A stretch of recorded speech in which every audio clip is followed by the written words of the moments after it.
Dans l'épisode précédent, on est arrivé pour le deuxième jour de cette Span Abyss un peu fatigué. Et en plus, on n'était pas les seuls. Il y avait plus de têtes dans la queue que dans les bocaux de Mr. Greeney. On a croisé des Français dans la foule et puis Joe a réussi à nous faire rentrer à l'œil. Vraiment trop fort le frérot. Ensuite, on est passé à l'échauffement avec du Libanais tricolore que Joe a trouvé dans un taxi. Sacrée histoire. C'est l'heure de rencontrer le créateur de la Skittles. Vous mettez les sous-titres parce que moi en anglais, j'y pompe que dalle. Bon mes canailles, on a terminé de fumer des ouinges avec plein de gens passionnants. Là, avec mon ami Joe, parce que le Libanais, il m'a tué. Et là, franchement, je suis pas sûr de pouvoir parler anglais. Du coup, je vais avoir mon ami de Mendo qui va me transférer tout ça. Alors là, regardez, Terf Hug, pourquoi il y a ce fucking Z? Parce que c'est un peu lui qui a créé l'original de la Skittles. Wouh! Il y a tellement de Z que là, je pourrais pas rouler un ouinge. Il y a le poteau qui m'a raconté une histoire en me disant que la Skittles, elle est connue parce que c'est dans cette route-là, il y a une terpe qui n'existe pas et qui fait ressortir les autres et c'est pour ça qu'elle est si connue, la putain de sa mère. On va voir si c'est vrai, on va faire un tour à Terpsag. Bon mes canailles, là c'est un truc de ouf. On est avec Mr. Skittles et là on a 10 minutes incroyables où on va comprendre et on va savoir qu'est-ce que c'est enfin de la Skittles avec son créateur. We said that properly, right? Yes. Yeah. Skittles. Skittles. Skittles, if you could say it, but we're not going to be too discerning. You know what I mean? Yeah, you ain't got to go that hard. It's fucking Skittles, you know. You know, people that have had it, they know it. Yeah. And it's obviously one of the most sought out strains, you know, in the game. Comment ça va? Excellent, thank you. How are you doing? Ça va très bien. C'est un samedi très compliqué, il y a énormément de monde, il fait hyper chaud. Et du coup, on voudrait connaître ton travail de ta bouche. It's Humboldt County grapefruit, which is arguably like a BC grapefruit. But we came to us as Humboldt County grapefruit, crossed Grape Ape, which was made in Mendocino County, and then that was hit as a male to an unknown strain that we didn't know the origin of. So it came to us as a tray of cookies, and it wasn't that. I've lived there. I'm from Mendocino County, but I'm from Humboldt County too. But I'll tell you this, Humboldt County is a household name in cannabis, right? Like before all this legalization and everything. But Mendocino County grew way more fucking packs historically forever. So the mother plant was really special, you know, and we wanted to keep it. We don't have the mother plant of Skittles. We just have the cut that we made. The breeding project wasn't really large and it didn't take off that well. So we were left with very few seeds to hunt from.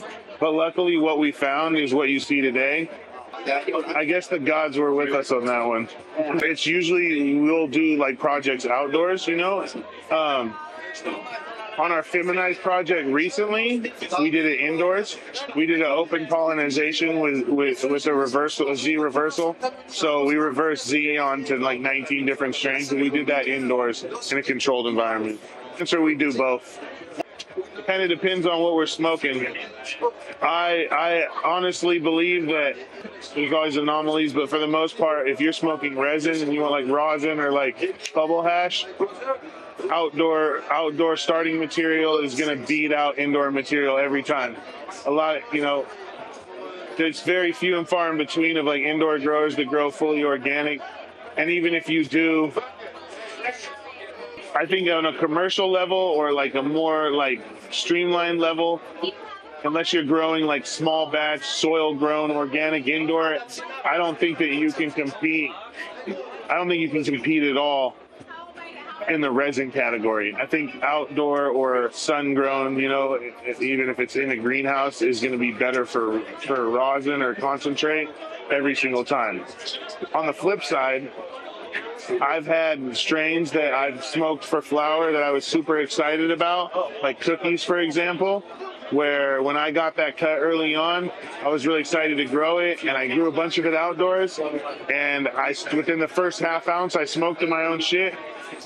I was doubting myself because I'm like, man, this tastes like shit. And I've smoked a lot of good cookies outdoors. I grew it organically in soil and everything, and it didn't taste like anything. And then I went to some of my friends who had the cut too, and they were growing it, and it was the same thing. So that's like kind of when I definitively learned that some strains just don't give you the same expressions outdoor as indoor. Because when I smoked indoor cookies at the time, it was my favorite thing, and I was amazed by it, right? So basically, end all saying, I feel like I like to smoke really good. If I can, organically grown, soil grown indoor, it would probably be the best for flower. Short answer, resin outdoor, flower, if it can be organic and soil grown, indoor. And either way, usually indoor is, it's also a fresh thing, right? I also believe that, like, if you bring me some fresh Skittles from grown outdoor and you bring me some fresh Skittles indoor, I think they can compete. That's strain specific, I'd say, too, and freshness and quality, how it's grown. Because a lot of more outdoor growers will just naturally grow organic, and it's obviously you're growing in soil outdoor no matter what. And indoor growers, you have to synthesize what you're doing and control it, and then you start moving in the realm of like, oh, more salts and inorganic mediums like Grodan and like rock wool and shit like that, you know, and like that just kind of messes with the overall terpene profile, how smooth the weed is, how it burns, you know. So I still think soil is the best regardless of if we're in or out. I think that plays a determining factor.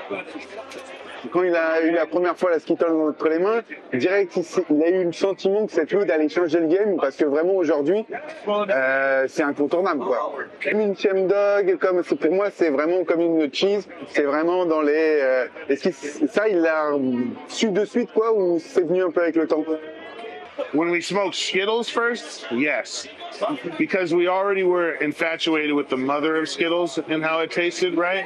So when we made our project and we popped our beans, and the few females that we got when we flowered them out and we found our keeper pheno, I knew it was amazing. Because I'll only say that because we knew that when the mother was special. But the first time I smoked the mother after we grew it, when I grew those cuts up, I was actually pissed off the first time I smoked it. And that's because we thought we were getting cookies. Within like 2 more joints of that shit in the same day, I realized that shit was amazing. And it was like, the mother plant is what we were looking for, and it's very similar to Skittles. And that is literally like, we were super enamored with it, you know what I mean? So at that point, yeah, I knew like we had to make our whatever that was. We had no idea. Like the person we got it from, they couldn't tell us like what it was. They thought it was supposed to be cookies. They couldn't tell us where it came from. So just kind of got lost in translation, you know. Merci beaucoup pour ce moment. Much love, brother. Yes. And bah voilà les gars, on a passé, maintenant on sait à quoi s'attendre à la Skittles. Moi j'ai passé un moment, je suis comme un gamin. Et les gars, bah on continue la suite du vlog, on continue la suite de la Spana. Je vais pas vous mentir, après tout ça, ça va être dur de monter le level encore plus haut. Mais bon, c'est incroyable ce qui vient de se passer. Merci encore. Thank you. Thank you guys. C'est strictement interdit de bédave, et surtout à l'intérieur. Putain, c'est la couille aujourd'hui, c'est un truc de ouf, hein. Waouh! T'entends ce brouhaha? On a l'impression qu'on est dans un stade. Bon, là, direct, on commence avec un truc hyper intéressant. Eh, le Joe, toi, t'en penses quoi de ça? Moi, j'en pense que ça découle d'une certaine ignorance, en fait, sur... bah ouais, faut dire ce qu'il y a, frérot. Les terpènes, ils vont se situer aussi sur la surface des trichomes. Ouais. Tu vois, des terpènes très volatiles, notamment des terpènes et d'autres familles. Et dès qu'en fait ils vont pas être traités en fonction de leur nature, et ben du coup on va se priver en fait de ce qu'ils ont à nous offrir. Et ça, en fait, la plante de cannabis, je trouve, elle amène aussi à ça. Pour bénéficier de tout ce qu'elle a à nous offrir, on doit retourner à un travail manuel, humain, et du coup, la manucure à la main. Ouais, mais des fois, je pense qu'on peut trouver quelques techniques, tu vois, genre ça, moi, ça me parle. Tu vois ce que c'est, ça, ou pas? Ouais, je vois bien ce que c'est, ouais. Tu mets la tige, ça clac, clac, clac, clac, et t'as toutes les buds qui descendent, tu vois. C'est un peu comme tu les tailles, tu vois. Tu fais ça frais ou sec, toi? Frais. Ouais, parce qu'il y a les deux.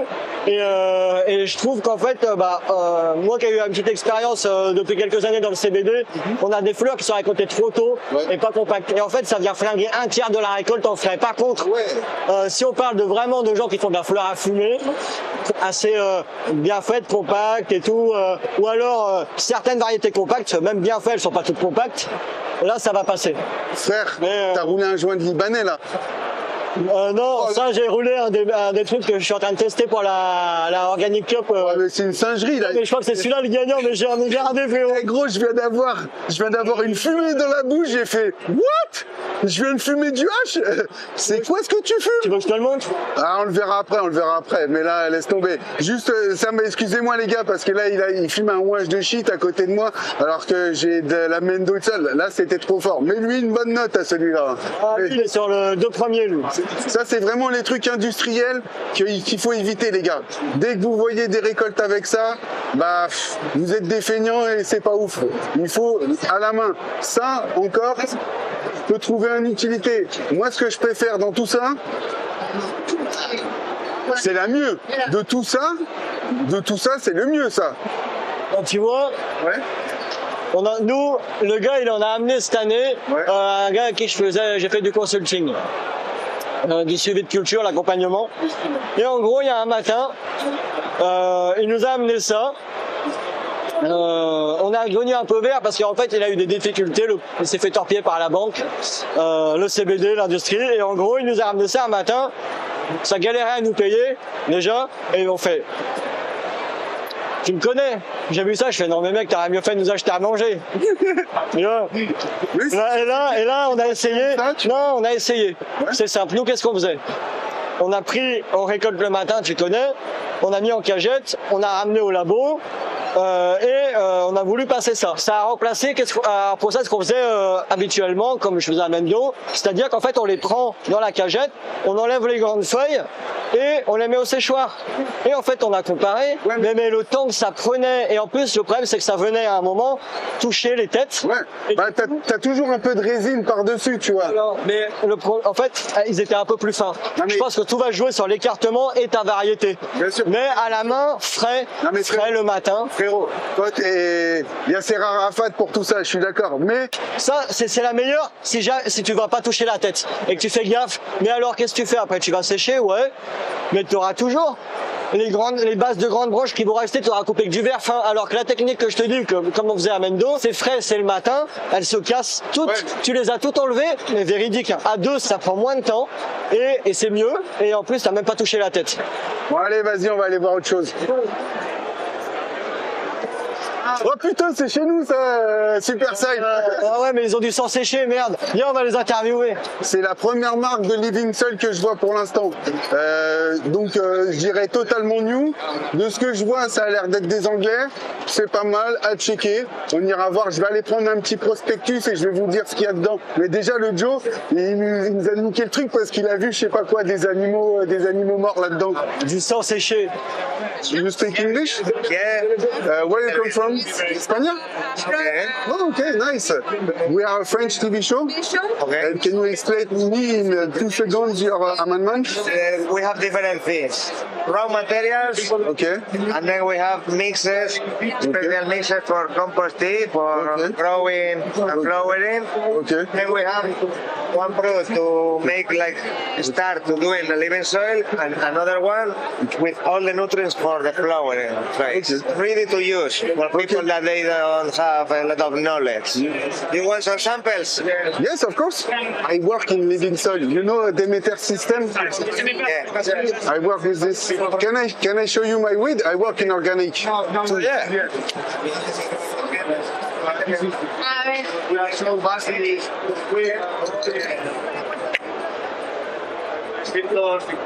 Limon? Mimosa? No, mimosa, ya están llenos. And cookie cream.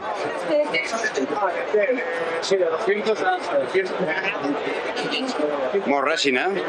More quoi? Resin. Resin? Resin? Yes, okay. A lot of resin. Yeah, It's full organic, no chills, only tea compost.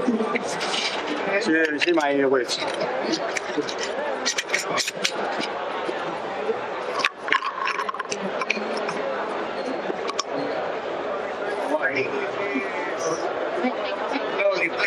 Bananas. sherbet.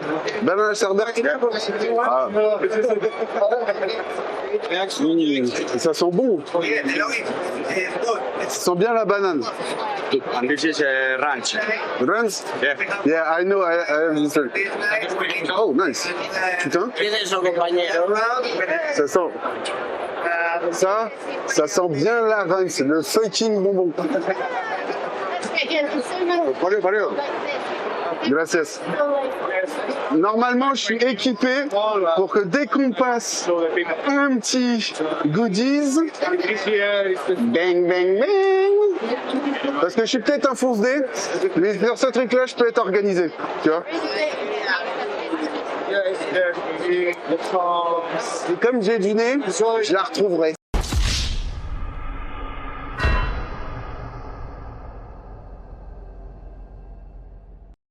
Parce que la drogue, c'est mauvais, vous voyez. Who is your Instagram? Can I kick it? Hey, nah. Il est où Ah. Là, on a récupéré des samples. C'est des sols vivants espagnols. C'est hyper intéressant. Tout est. Alors, c'est pas micronisé, il me disait. C'est broyé. C'est eux qui le broient. Et il y a plein de nutriments. Il y a du kelp. Alors, le seul problème, c'est qu'il y a de la farine de poisson et des farines d'os qui sont pas exceptionnelles dans les living sols. On en a déjà parlé avec le poteau Poncho. Et voilà. Donc, en tout cas, belle découverte du Spannabis. Ça fait plaisir. Allez, on continue, les gars. C'est pas mal. Il y a du sang séché. Oui, mais c'est pas mal. Mais c'est des Espagnols, mais sinon, ouais, mais il y a peu de choses. Ça vaut pas ton sol aussi. J'ai dit des animaux morts, j'ai dit des conneries, il n'y avait pas d'animaux morts. Il y a du sang séché dedans, mais franchement, je préfère avoir un peu de sang séché dans un super seuil que de voir par exemple une banque de graines comme Narco. Voilà. Alors ça, Narco, j'en ai rien à foutre, tu vois. Ça, c'est vraiment de la merde. Je préfère beaucoup plus voir ce genre de marque, même s'il y a du sang séché, frérot. Mais je suis entièrement d'accord avec toi, faut pas mettre du sang séché, mais bon, voilà. Il y a plein d'autres choses. C'est pas comme si on était obligé, tu vois. C'est que c'est facile, c'est pas juste. C'est ça que je veux dire.